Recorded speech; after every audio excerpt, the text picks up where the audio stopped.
Hi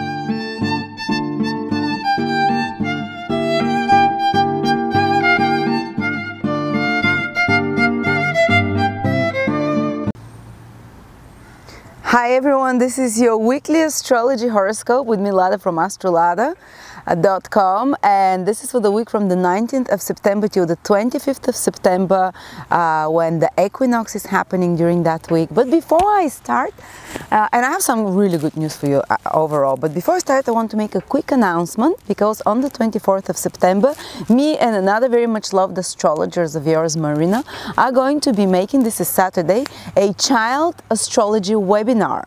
It's going to be quite in-depth, it's going to last a few hours, and it's going to focus on family karma, understanding what family karma you carry with you or your child carries with you, how not to repeat the mistakes that you've picked up, or qualities and mistakes that you've picked up from your family, how to understand what the needs of your child are, how to speak your child's language, and how not to impose your will on your child, say make him study music. If your child is meant to be a musician, meant to be a sports person, we're going to be able to see through that few hours of webinar what the natural talents of a child is, how the child will learn best, how the child will understand each other best with parents, what the biggest problems will be between a child and a parent and how to fix them. And even if you don't have children, you can go back to your childhood and understand where a lot of psychological problems and blockages later, or self-sabotaging behaviors later in life, have come from your childhood. And basically, when one realizes, this is how psychology works, when one realizes what the bottom issue is, and what the initial reason is, one can release that self-sabotaging behaviors and that negative patterns from their lives. So it's going to be helpful not only for children or parents, this is going to be helping for healing your inner child and for allowing it to blossom, and for resolving family karma and self-sabotaging patterns. It will be a fantastic webinar. I think the most in-depth and the most comprehensive webinar I've ever done, together with Marina, who is a proper child and astrology and psychologist, child therapist, astrologer and psychologist. Okay, so now let's look into the week ahead and see what is happening. And those of you who can't attend the webinar, there will be a recording, so you can purchase it or watch it after that. And because we'll work in a small group, we'll be able to answer everyone's questions. And to interact with everyone who is on the webinar. Okay, so now let's see the week of September 19th till the 25th. I have some good news for you guys. Okay, the first news is that Mercury is turning direct. It's been retrograde for the last 20 days or a bit more. And quite a few people wrote to me that there were problems with their emails, that some of them, their laptops broke, that their routers went off, that their car needed some repairs. Some people had miscommunications. Some people had to adjust plans, change plan A and B and C. Some had to arrange and manage things to a much more, that became a bit more complicated.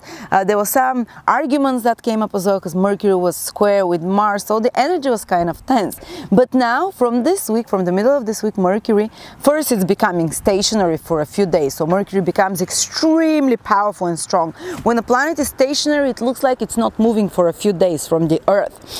When you watch it at night, and it means that Mercury will be really scrutinizing us very kind of in depth. So again, we need to be, this might be the last time we have to change some plans. We have to put extra effort into some organizational and some kind of a planning or trips or communications, and there might be some final complications that come, but they're like resolving complications. They're the ones that, because it's the last time Mercury kind of becomes stationary and starts moving forwards. So from this week gradually onwards, there might be one final escalation of some complications with communications, with devices of communications, with travel, with planning, with managing, with organizing, with interpersonal relationships as well. Some final escalation and kind of enhancement of that mercurial energy of communication and information coming out. But it will be fixed, and especially because Mercury is making the whole whole week a trine aspect, which is the positive aspect with Mercury, which really increases the willpower and the drive in a person, especially to resolve and to deal with if such mercurial issues have come up over the past few weeks, that you had to edit, reorganize, replan, redo, renegotiate, work hard on some communications if there were some complications. Pluto, the good aspect with Pluto, first of all, will help some truths come to the surface, because Pluto is the planet of secrets.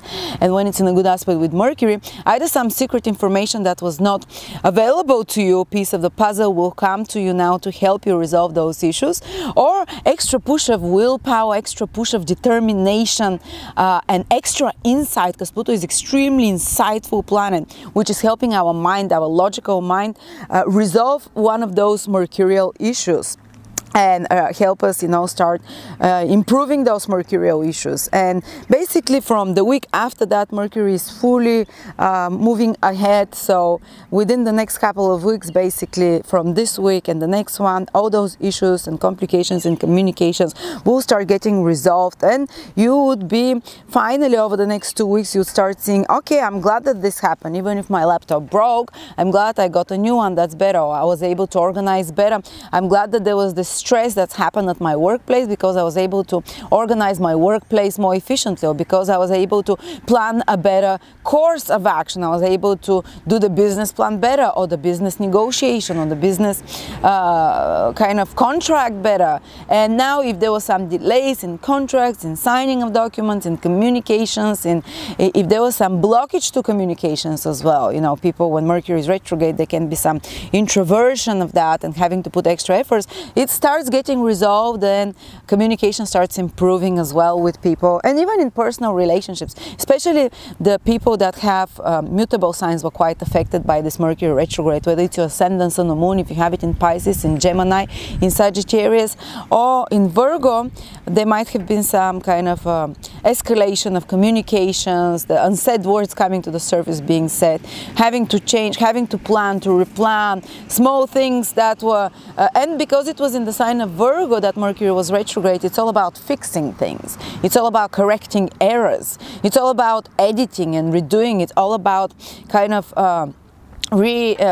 sixth house is connected, sixth sign, Virgo is connected to fixing, to improving things. And by the end of this whole period, which is starting already from this week, and especially the week after that, you're going to start seeing the good results of those stressful situations, because Mercury is moving direct, and you'll say, I'm glad I was able to clean up a lot of dirt, or a lot of messiness around me. I was able to solve quite a few problems, fix quite a few things as well. And I'm glad I spoke up about certain things, even though they might have created some complications, but now things will start getting resolved. Okay, so that's one good news. Another interesting news is that the sun is moving into a cardinal sign, and these are big changes, shifts in energy, because the sun is the biggest planet. We call it planet. It's actually the biggest body in our solar system, and whenever it changes a sign, a big shift in energy, and everyone's mood is also happening. A big shift in the motivation of humans is also happening.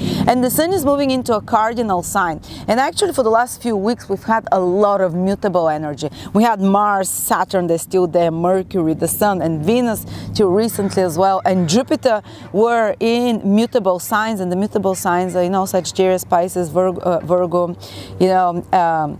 Gemini. And this mutable sign that has been around us with us for a while, in the last few weeks or even months, it's kind of was more about preparing, it's about investigating, it's about research. It makes the mind worry more, because the mutable energy is very much connected to the mind and makes the mind more hectic, more worrisome, worry prone. And not only that, but we had a couple of eclipses in mutable signs as well in September, and they no longer are with us. The reverberations from the impact is still around us. There is still up to 40 days after the eclipse, but like the big things that culminated, they culminated. Now you just bear the consequences of those things that already happened during the eclipses. But this energy of worry is starting to decrease gradually, and further we go into September, actually into October, this energy will be dissipating more and more, and the energy will become more and more cardinal, because planets are gradually, then Mars soon after that will go into cardinal signs in Capricorn. The Sun is coming that week. Then Mercury is going to come into Libra, Capricorn. Jupiter is already there. So we have this shift from mutable, which is more about mental worry, mental activity, examining alternatives, researching, and also mutable energy makes us less decisive in actions, because mutability is like kind of, it's always represented by those dual signs. It's dual signs, so you go in one direction, then you kind of it's like the fishes swimming opposite each other, the twins having opposite ideas, you know, the Sagittarius being half human, half, you know, animal. So it's kind of, there's been this controversy and kind of almost like a constant mental chatter in the mind of many people. And now it's slowly, from this week, the Sun moving into a cardinal sign, the energy shifting. So from more contemplation and research and inner talk and inner communications and kind of more doubts and dissolving of all things, concluding, because mutable signs are about concluding, about adapting, about reevaluating in some way as well, assessing and adapting to the changing, gradually shifting energy. Now the energies from this week and further on we go into October as well are becoming cardinal. Cardinal is about action. So we've thought enough, we've contemplated enough, we've doubted ourselves, and we've worried enough. It was useful, that mutable energy. Of course it's useful. We always need moments for preparation before we go and kick ass, you know, because this is what the cardinal signs are about. Stop, you know, debating with yourself, and the circumstances around you become way more, when the Sun moves into a cardinal sign, start changing much faster. It's almost like in the last 1 month, they were gradually, you felt like the winds of change of coming. There's a mutable sign energy that was around us, and there was like you knew that something will have to fall off, and you were thinking, should I leave it, should I stay, or whatever. And now when the Sun goes into cardinal sign, we're like, that's it, I'm gonna do it, you know. And circumstances around us will also push us into action, and this will increase further and further into October. I personally am an, you know, a cardinal person, so I love action, and I love when there is too much mutability. I feel a little bit in a how do I say, in two minds, and I don't like to be in two minds. I don't, it's good, it's useful for the research, for the preparation, but I want to act, I want action. And those of you who are like that, this is what's happening with the Sun moving into Libra for us. And not only that, but once Mercury starts moving direct, guys, all the planets, the important planets, which is Saturn, Mars, Jupiter, Venus, Mercury, the 5 traditional planets that rule everything visible in the world, because they're the visible planets, they will be moving direct, and this hasn't happened for quite some time, so the past 7-8 months almost. We always had one or another planet at a certain period, 2 or 3 planets, all moving retrograde, which is about seeing the consequences of our past actions, about reevaluating, about kind of karmic consequences, about having to make adjustments, editing, you know, correcting ourselves, or going back, examining past actions, or seeing the consequences of those past actions. But now when Mercury also moves direct, there will be no more of the important planets, the traditional planets, moving retrograde, which is fantastic, which means that for a few months, starting from this week onward, and then we're going to have also the whole of October, November, and December, all planets moving directly, which is wow. It's like you have the green light to start moving ahead for new experiences. You're not going to be repeating old lessons. You're not going to be stuck on some, in the treadmill there, or working in old plans trying to make them happen. You move full speed ahead, and doors start opening, so to speak, like blockages start getting removed, and planets are moving ahead. Some of you might feel a bit fearful because this is totally new energy that's going to be coming, but then you have quite a few months starting from January till for quite a while, when a lot of planets will be going retrograde. Jupiter first, then Venus, Mercury at times, then Saturn. So you have time to whatever you incorporated over the next 2-3 months, starting from this week, whatever you incorporated, whatever new happened in your life, to kind of absorb it, to integrate it, to internalize it, to understand it, to work on it, to improve it. But that starts happening towards the end of 2016. For now, full speed ahead, especially from the end of the week. Wait for Mercury to turn direct, and A, you know, all those activities will be totally new energy. So thank you so much, everyone. I'm glad you were here. You tune in for my weekly horoscopes, and come join me on the 24th of September for the Child Astrology webinar. It will be fantastic.